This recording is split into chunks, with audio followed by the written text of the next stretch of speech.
Hello, party people. A while back, I made a video about how I didn't think gotcha gambling was real gambling in a traditional definition of the term gambling. The main reason behind this was because if I gamble in Genshin Impact, right, with real money, I am guaranteed a character or weapon or something like that, some in-game item. Now, in traditional gambling, if I gamble money, I have a small chance of making money, making a profit. When you're gambling in the game, you're not getting any money for it. You're getting more enjoyment out of it.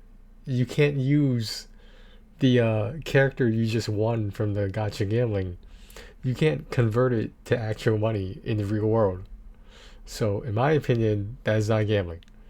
Now, I used to live in Las Vegas. Like, I would like to think I have better knowledge of gambling than a lot of people out there. But hey, people still want to question me, so whatever. Now, the main point of this video is that I want to stress to everyone watching this is don't be like me. Don't don't gamble. Don't start getting into gambling. Don't be interested in it. Don't research it. When was the last time you heard about a casino that went out of business? Now, no matter what game you're playing, right? The stereotype is blackjack, which I've dabbled in, of course. No, generally I do not count cards. But every single game in the casino, whether that is a slot machine, a table game, you can even argue poker, because even in poker you're paying a I think they're doing antes now, or commission or something like that, in Paiga, whatever. The rake, so to speak, the money the casino gets from these other people trying to take money from each other. That's not normal gambling, because normally we're people like me. We're used to gambling against the house. We're playing against the house, the dealer only. Now, the thing about that is, whether it be a slot machine or anything else, all those games are designed to make you lose in the long run. Now, every once in a while, are you gonna win a jackpot? Of course. The odds of you walking in a casino and putting $1 into a dollar machine and winning $1 million is possible, but it is unlikely. If it happens, that might have just been your day. I don't know what else to say about that. Now, there's this thing called ROI, right? Return on investment. Now, certain games favor the casino more than the player. Um, at the very Around the very top is blackjack and roulette, depending on the betting circumstances. Now, in blackjack, without counting cards, you have about a 49.5% chance of winning the hand. The round of cards that were bet and whatnot. Now, that is assuming you're following basic strategy. If you're wondering what basic strategy is, in a nutshell, it's playing the game in the way that favors players from reaching the optimal point of winning the hand. Statistically, mathematically, if you just follow basic strategy, you will have better luck than someone who does not in the long run. Now, is that idiot over there splitting tens? Are they going to win every once in a while? Of course. Are they going to win in the long run? No. Mathematically, it is impossible. That's like saying if I flip a coin 1,000 times, it's possible to be heads 1,000 times, but it's unlikely because eventually it's going to be tails. So if you flip a coin and you record for you showing that it hit heads every single time, and you record that and you submit it to, like the National Math Institute, like it's gonna be amazing, but that's not gonna happen to everybody. And I highly doubt it's gonna happen with you. But you go ahead and try. You go ahead and try, and let me know how that works out. So certain games, like off the top of my head, Let It Ride, that is a game that favors the house more than it does the player in other games like blackjack. Now, here's what people need to understand. You probably heard of the book Bring Down the House, the movie 21, Rain Man, all these other movies about gambling. About gambling. That's not like, not necessarily every movie is solely about gambling. It'd be a pretty boring movie. It would be informative for people like me, but it wouldn't be entertaining. Um, so, counting cards in the way movies like that portrayed was a plus one, a zero, and a minus one. If you follow that counting method, you have about a 50.5% to 51% ROI, which is obviously better than 49.5%. Now, if you think about it for yourself, right? If it goes up to 51% from counting cards the traditional way, um, that's not a big edge. So if you remember in those movies and whatnot, what they don't teach you is the betting system or any betting system. If you had a 51% chance, right, when the count was in your favor, right? Let's say you bet the minimum every single time with a 51% chance of winning. In the long run, will you win as long as the count stays the same? I mean, eventually, yeah, probably. But if you're betting minimum every time, that sort of defeats the purpose of counting cards, because the point of counting cards is that you get an optimal ratio, a percentage that's in your favor, and you bet big. That's why in those movies there's the counter and then there's the big player. Now, the counter signals to the big player that, okay, it's time to start betting ridiculous.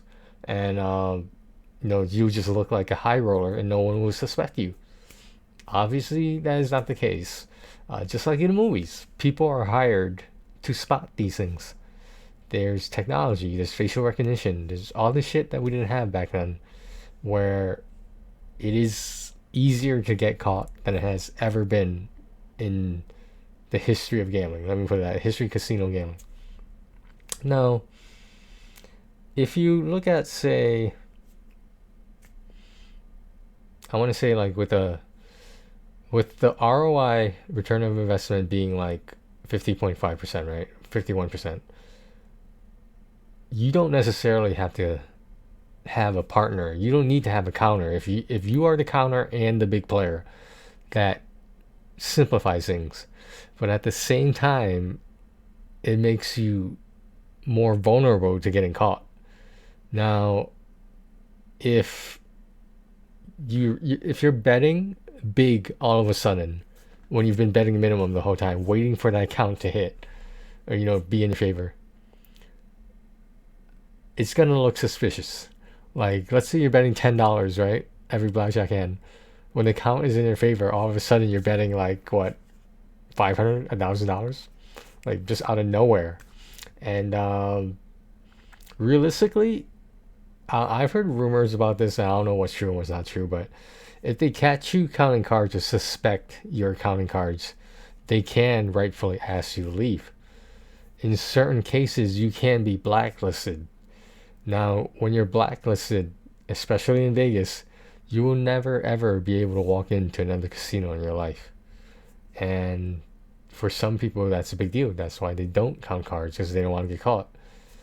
Some people think they can beat the system, and like the thing where they carry you to the back, like, and you're in some dark room and they're kicking your ass. I mean, like, I question how valid that is. I feel like that would more likely occur with a player that was intoxicated, rude, belligerent, basically disturbing the peace.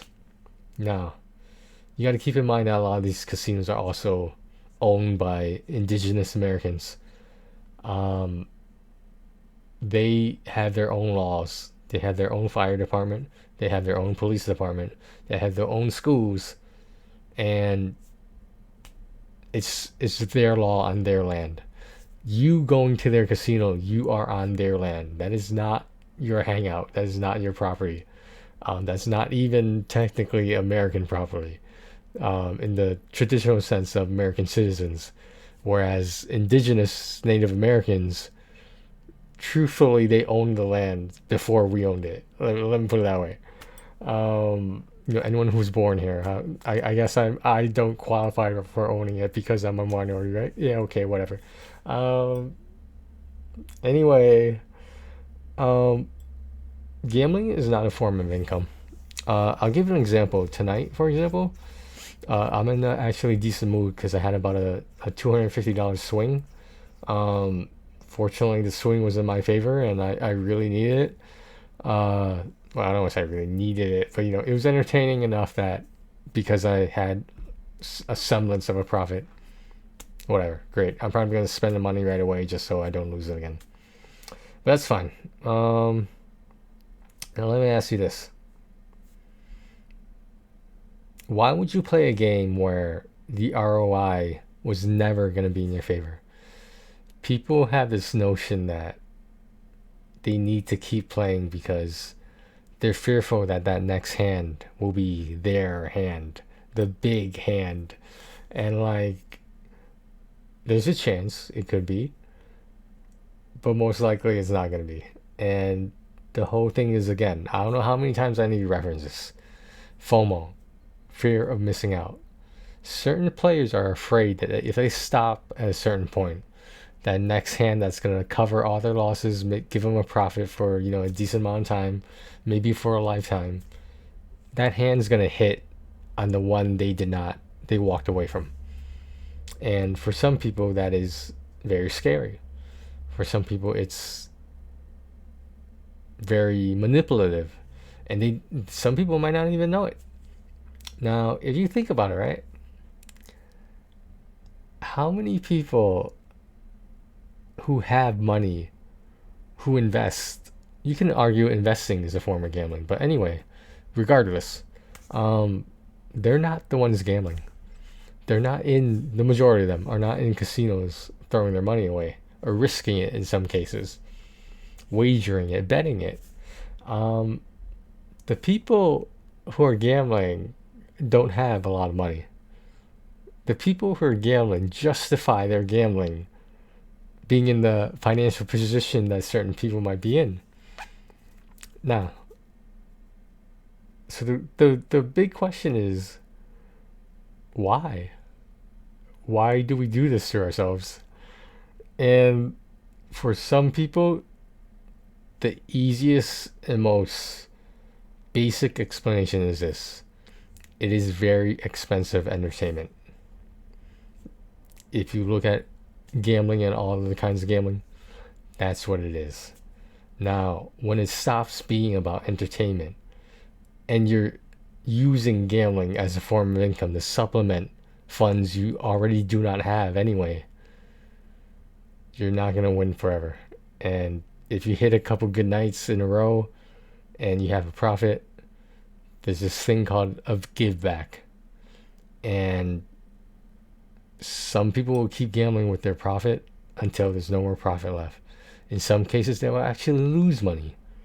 And that is the point. That is my point. Don't be like me. Don't do as I say, not as I do. Don't get involved with gambling. I mean, I'd be lying if I told you that it wasn't a lot of fun. It's one of the main reasons I do it is because it's a lot of fun. Now, if I had a choice between being bored as hell but making money, I'd be bored as hell. I think that's called work. I don't know what that is, but I think that's what some people consider work. Um, so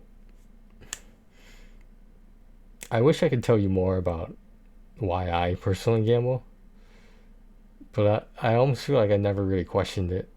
I never really came to an answer about it, and that's fine. That's okay with me. Am I obviously fully aware that in the long run you lose? Um, you do give more back to the casino, lose more back, more importantly, than you do taking for yourself. Some people like me, I will admit it, um, like I mentioned, we spend the money that we make, the profit, right away. Now, the thing about that is we have a bankroll, the money we're setting aside for gambling. if you lose that bankroll and you lost your profit, then what was the point then? Because you didn't make any money then. Like, even though that's a bankroll, you're still risking it. That's still money of yours that you could be using on anything else you want. Now, I don't know. I wrote it over in my mind so many times, and it's just like I I can't explain it. I mean, obviously, is an addiction of gambling a dangerous thing? Of course it is. Does it coincide with other addictions like alcoholism? Of course it does. There's a reason casinos serve alcohol sometimes 24 hours. Um, I don't have an answer for it, and like it is very entertaining for me. But is it entertaining when I'm losing? No, the fuck it is not. I fucking hate losing and gambling, and it happens so often. And I've cut back a lot. Because honestly, like I need variety, and I notice that sometimes I'm just getting bored, to be honest. And it's just without the entertainment factor to it. If I was just making money, then that begs the question: why don't I just save the money for my job? There's plenty of people out there in the world who don't gamble, or who did and stopped, or just did it on a vacation or something. They've gambled and then they just walked away. They went back to their regular lives where they get money, income from working a job. Now, I do that to a certain extent.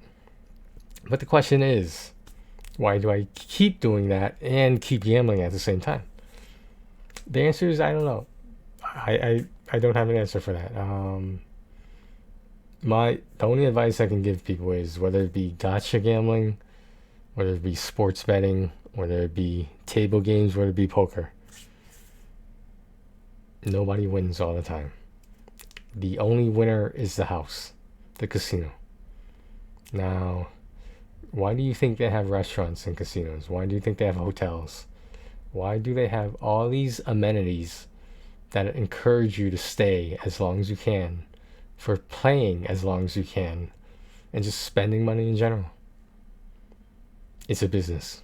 And in the history of casinos, business has always been good. Uh, I'm sure out there somewhere in the world there is a casino that went bankrupt, or went out of business. And like, in my opinion, the majority of those times that did happen was due to something that happened that shouldn't happen, like a lawsuit or an accident or some sort of breach of security, and the casino was forced to close. The majority of the casinos that I know are still in business, and all you have to do is just take a plane and go to Las Vegas, and you'll see casinos that have been there since what, like the 1960s, 1970s, maybe older than that. And these buildings, they still exist. They're not going anywhere. Uh, I, Me personally, I wouldn't say I have a problem. I've always joked that I don't have a problem. I've made this joke. I have a I love money problem, which is I know it seems I'm joking around about it, but it's sort of true to a certain extent. Um, if there was an easier way to make money, then we'd all be doing it. But the truth is, there's not. And like, this is what gambling continues to teach me, and I just can't seem to learn the lesson at any time. It's as boring as it is. You're probably better off just trying to save money from a regular job. And if you don't have enough money, gambling is not the answer. If gambling could be guaranteed for you to win every single time, then yes, it's the answer. Does that happen? No. I mean, like, who's just going to give you money over and over for no apparent reason? Now, I think with the addition of online gambling, and right now I think the states that have online gambling that's been legalized are mostly in New England. I think there's a couple down south, but the list is not growing at a rapid pace, but is growing. And I don't want to say because of the economy being a certain way. I mean that might change things, but all we can do is just hope the leaders of our states and our country realize that this is probably not a good idea. But we'll see what happens. I am knee deep in online gambling right now, and I need to take a break. I mean, it it's gotten to the point where I have a very sedentary life. Now I don't have a rising table or rising desk, but I'm thinking maybe I should get one because I spend a lot of time sitting in this chair you see right behind me, gambling online. Sometimes I hook the PlayStation up to my TV, my monitor. Um, Sometimes I'm working on my book, less and less important. Sometimes I'm working on my YouTube channel. The point is, I'm always in this chair a lot. Now, is that why I try to go to the gym as often as I do? Yes. This week, tomorrow, or technically today being Friday morning, I will have spent Monday through Friday waking up at 5 a.m., arriving at the gym at 5 a.m. Most of the time, I'll leave the house around, I don't know, 4 something a.m. Why do I go so early? Because it's an option. If there was a gym that was open 24 hours, I'd be going at different hours. But because there's not at the moment, at least not near me locally, I'm just going to do what I feel like I need to do in my best interest. And I'm starting to think that's basically me just trying to stay as healthy as possible and just hope that it works out for the best. Okay, that was my little rant on online gambling in general, gotcha gambling, sports betting. I will admit I haven't gotten into sports betting, and I really hope I don't, because it would just drive me crazy. I would have to watch these sporting events that I have no interest in just to see if I win money. I think that's a bad idea. So I'm gonna delay it as long as I can, if not stop it altogether. All right, guys. Well, thanks for listening. I hope this opened up someone's eyes somehow that is considering gambling regularly, gambles too much, etc. It's it's a bad look. It's not going to end well. I mean, like, it's different when you're on vacation or something, and you do set aside a certain amount of money to spend on your vacation. Just don't lose it all. If you had the option of losing all of your money or half of your money, which would you pick? Come on. Now, that's why you should not get felted. For you, those of you that don't know, when you get felted, it means you lose everything down to the green felt of the table. There's nothing left. It's a flat surface. There's no chips. There's no money. There's nothing. That I've been there. It sucks a lot. And when you have to go back to your apartment, back home, back to your room in someone else's house, etc., it's like, damn. Now what the fuck am I supposed to do? In some cases, some people, not me, but some people use their rent money on gambling. Now they don't have rent money. What the fuck are they supposed to do? And the thing is, if they do get money in the future, they might just go back to gambling and do it again. So when do we learn our lesson? Hopefully it doesn't go as bad as we fear it does. For some people, they lose everything. And self-control is a very hard concept to grasp, merely because you never really learn it. You just try to follow it. I can't take this imaginary thing like self-control and put it right here and then I stop gambling. It doesn't work that way. As much effort as it takes gambling, it takes multiple times that effort to stop gambling. So, I'm not saying I have a problem, but at one point in my life, I made a video about this. Did I question whether I had a gambling problem? Yes, I did. Everyone who's lost a significant amount of money questions that, because we're just like, how did it happen? I did everything right. I read about the strategy. I read about the betting system. I did all this extra stuff to make sure it doesn't happen to me. Yet, it still did. It happens to all of us. It happens to the best of us. It doesn't have to continue happening. We can try to learn our lesson now. If you have disposable income, that's great. Can you probably be using it on something better? Yeah, probably. But we'll see. We'll see. I'll keep you guys updated because I know how much you worry about me. I know I'm giving you all this free entertainment. Make sure you hit like and subscribe. Anyway, all right. Thanks for watching, guys.